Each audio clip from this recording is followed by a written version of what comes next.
जय श्री राधे कृष्ण। इंद्र द्वारा भगवान श्री कृष्ण की स्तुति तथा सूर्य और ऐरावत द्वारा उनका अभिषेक।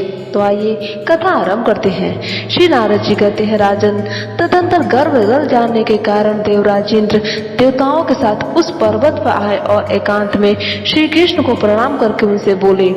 इंद्र ने कहा, आप देवताओं के भी देवता हैं, सर्व समर्थ पूर्ण परमेश्वर, पुराण पुरुष, पुरुषोत्तम, प्रकृति से परे तथा परात्पर श्री हरि है। हे स्वर्ग के स्वामी जगतपति, मेरी रक्षा कीजिए, रक्षा कीजिए। धर्म, गौ तथा वेद की रक्षा करने के लिए 10 अवतार धारण करने वाले भगवान आप ही हैं। इस समय भी आप परिपूर्णतम देवता कंस आदि दैत्य राजों के विनाश के लिए ही अवतीर्ण हुए हैं। आपकी दैत्य राजों के विनाश के लिए आपकी माया से जिसके चित्त वृत्ति मोहित है, वे मन से उन्मत्त और अवहेलना का पात्र हैं। वहीं मैं आपका अपराधी इंद्र हूँ। हे धूपते, जैसे पिता पुत्र के अपराध को क्षमा कर देता है, उसी प्रकार आप मुझ अपराधी को क्षमा करें। हे देवर्षि, हे जगत निवास, मुझ पर प्रसन्न हुई। गोवर्धन को उठाने वाले आप गोविंद को नमस्कार है। गोकुल निवासिनी गोपाल को नमस्कार है।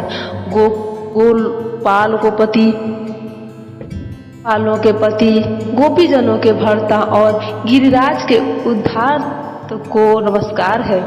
करुणा के निधि तथा जगत के विधाता, विश्व मंगलकारी तथा जगत के निवास स्थान आप परमात्मा को प्रणाम है, जो विश्व मोहन तथा करोड़ों कामदेवों को भी मन को मत देने वाले हैं। उन विश्वभानुनंदिनी के स्वामी नंदराज कुल दीपक परिपूर्णतम भगवान श्री कृष्ण को नमस्कार है।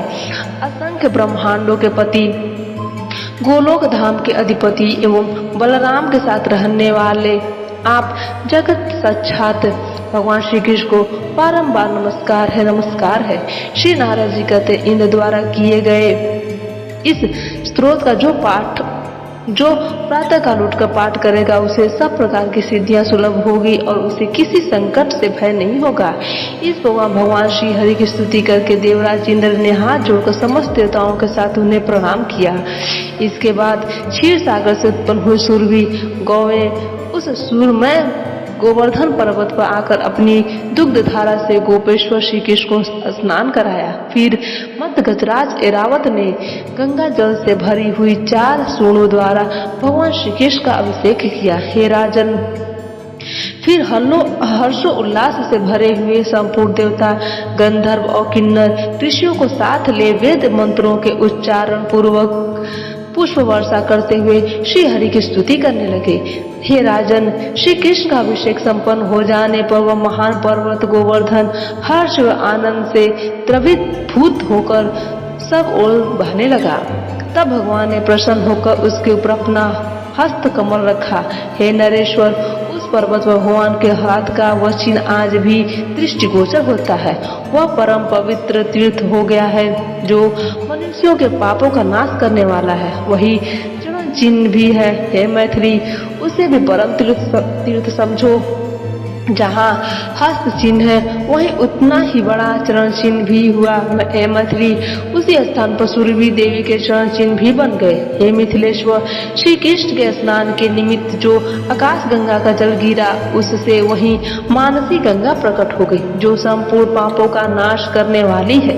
नरेश्वर, सूर्यवी के दुग्ध धाराओं से गोविंद ने जो स्नान किया, उससे उस पर्वत पर गोविंद कुंड प्रकट हो गया, जो बड़े बड़े पापों को हर लेने वाला परम पावन तीर्थ है। कभी कभी उस तीर्थ के जल में दूध का सा स्वाद प्रकट होता है। उसमें स्नान करके मनुष्य साक्षात गोविंद के धाम को प्राप्त होता है।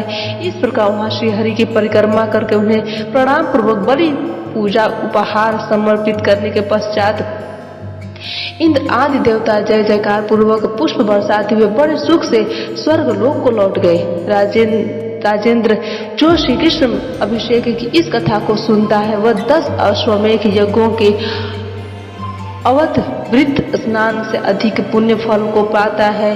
फिर वह परम विधाता परमेश्वर श्री कृष्ण के परम पद को प्राप्त होता है। आज की कथा यहीं पर समाप्त होती है।